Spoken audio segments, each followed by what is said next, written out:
Les heures en mer, l'erreur que personne ne voit et qui peut tout faire basculer.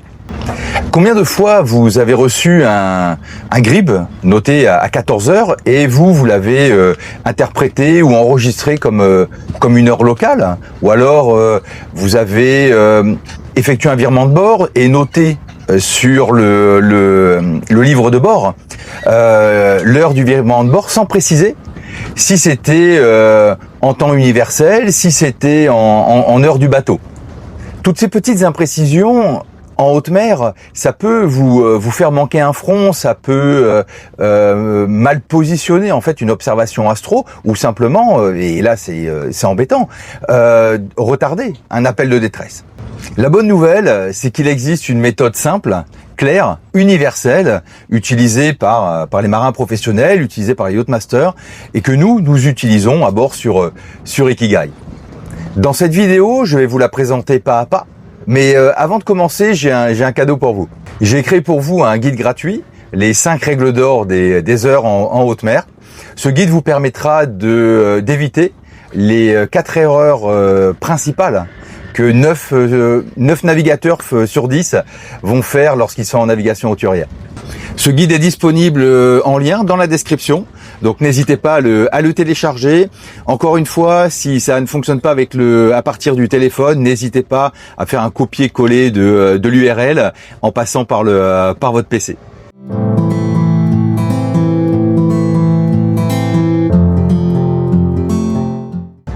Bienvenue sur Ikigai Voyage, la chaîne où on parle de voile, de voyage et de changement de vie.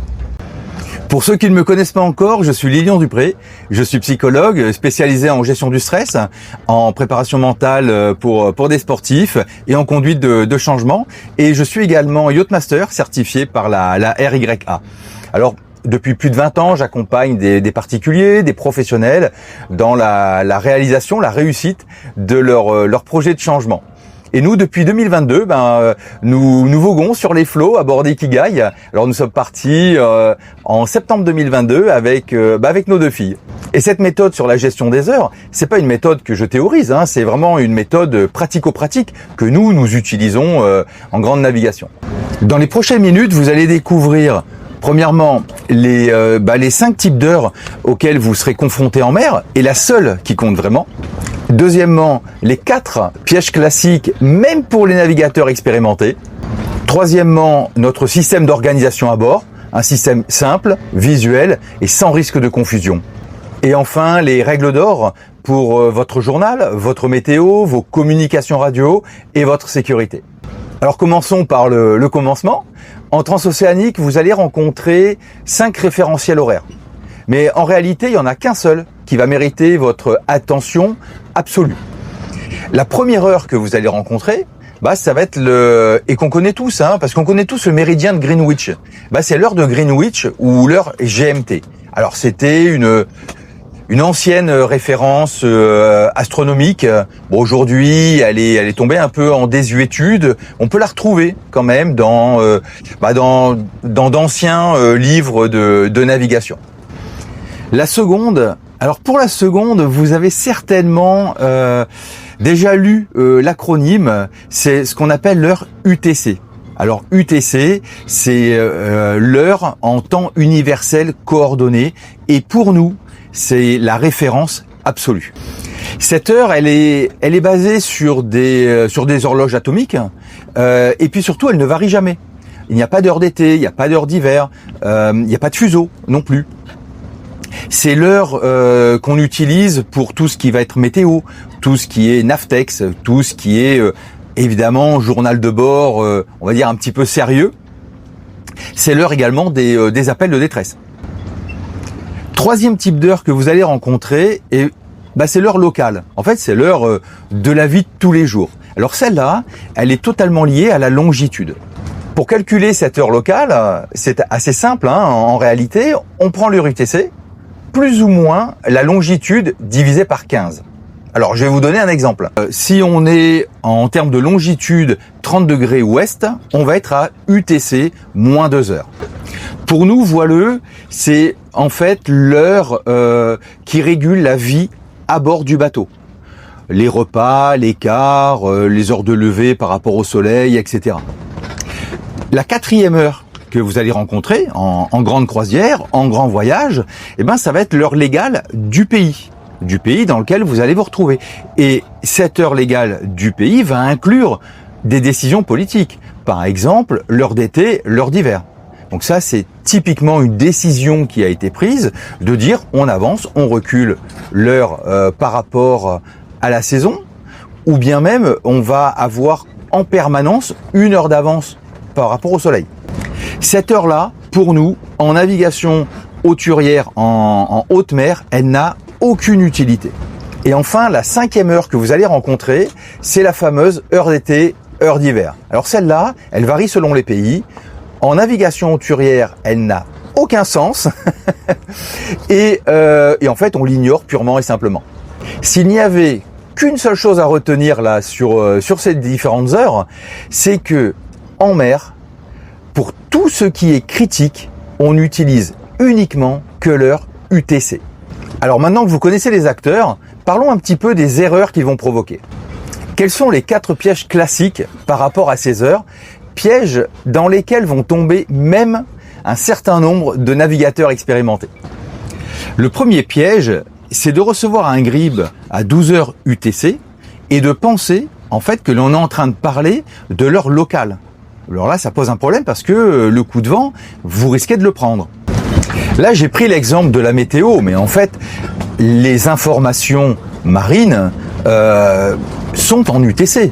D'ailleurs, quand vous regardez votre VHF, vous allez voir que vous avez écrit sur l'écran de la VHF UTC. C'est valable pour les messages de détresse, etc.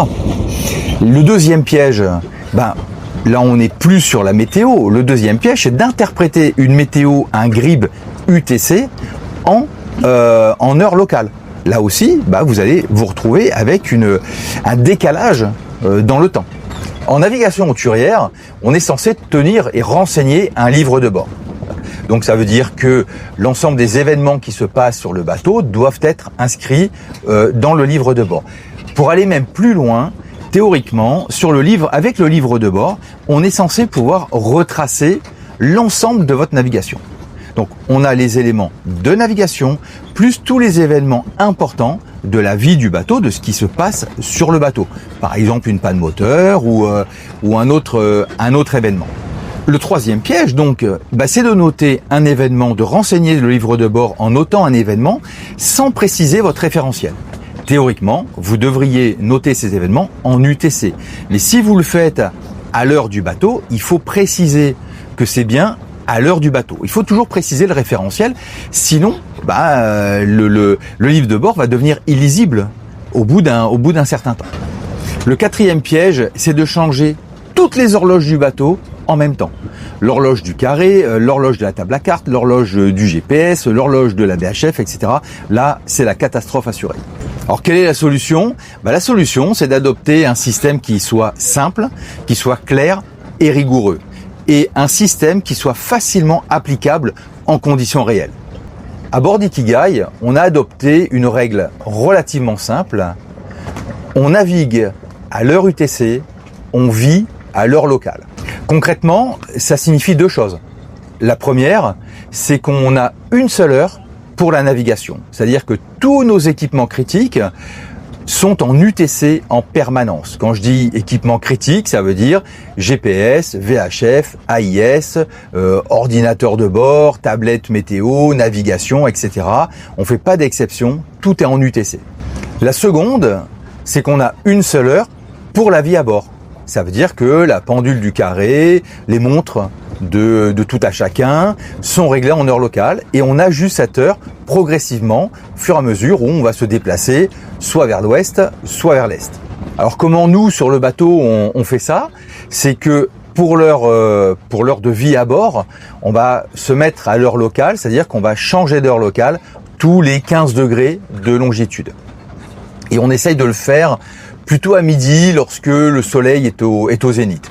Et moi, en tant que chef de bord, j'ai toujours une montre réglée en UTC. D'ailleurs, sur mon téléphone, sur mon écran d'accueil, dès que j'allume le téléphone, j'ai le double affichage. J'ai l'heure locale et à côté, j'ai l'heure en UTC. À l'intérieur du bateau, on a plusieurs horloges.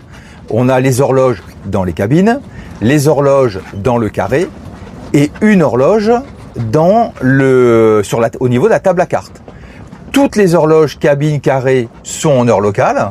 L'horloge sur la table à cartes, elle est en UTC. Et on a rajouté dessus un sticker pour bien noter que cette horloge-là, elle est en UTC pour pas qu'il y ait de confusion par rapport à la vie quotidienne. Là, à l'heure où je tourne la vidéo, il est 9h50. Si je regarde sur mon téléphone, je sais qu'il est 13h50 en heure UTC. Et cette heure UTC n'est pas l'heure française, parce que l'heure française, j'ai 5 heures de décalage, alors que l'heure UTC, j'ai 4 heures de décalage, ici en Martinique. Sur mon livre de bord, tout ce qui se passe sur le bateau, par exemple je fais un empannage ou je vais noter tout, je note tout en UTC. Je pourrais marquer en heure locale entre parenthèses, si j'avais envie. Si vraiment vous tenez à tout faire en heure locale, il faut le préciser à un moment donné dans les tableaux du livre de bord pour que la personne qui le lise puisse savoir exactement où vous êtes. Elle l'aura avec la longitude, latitude, mais surtout si vous exprimez tout ça en heure locale ou en heure UTC. Ce système, il sort pas d'un manuel comme on sortirait un lapin du chapeau. Il vient simplement de mon expérience et de la confusion régulière que j'ai rencontrée auprès des équipiers entre toutes ces heures auxquelles on a accès. Nos règles d'or. Alors nos règles d'or à nous, sur Ikigai. Alors je vous dis pas que c'est la meilleure façon au monde de procéder, je vous dis pas de faire comme ça ou vous devez faire comme ça. Nous, on fonctionne comme ça sur Ikigai. Après, chacun est libre, responsable de ses pratiques sur son propre bateau. Pour tout ce qui va concerner le livre de bord, pour nous, c'est UTC. C'est non négociable, ça permet d'avoir une bonne traçabilité des enregistrements. Pour tout ce qui est météo, je pense toujours en UTC. Je fais pas de conversion. Quand on me dit 18h, c'est 18h UTC. Pour tout ce qui est communication radio, c'est pareil, c'est tout UTC. Alors, selon avec qui je vais communiquer, je peux faire une précision, heure locale, heure du bateau, mais d'une façon générale, la règle première, c'est UTC. UTC, c'est vraiment le langage fondamental en mer. En navigation astro, alors là, bien évidemment, on est en UTC. C'est vraiment le fonctionnement fondamental. Rappelez-vous que les relevés se font à la seconde en navigation astro. 1 seconde de temps, c'est 15 secondes de longitude. À l'équateur, ça représente un quart de mille. Encore une fois, alors je vais me répéter, notre devise sur Ikigai, c'est sur le bateau, on vit à l'heure locale et on navigue à l'heure UTC.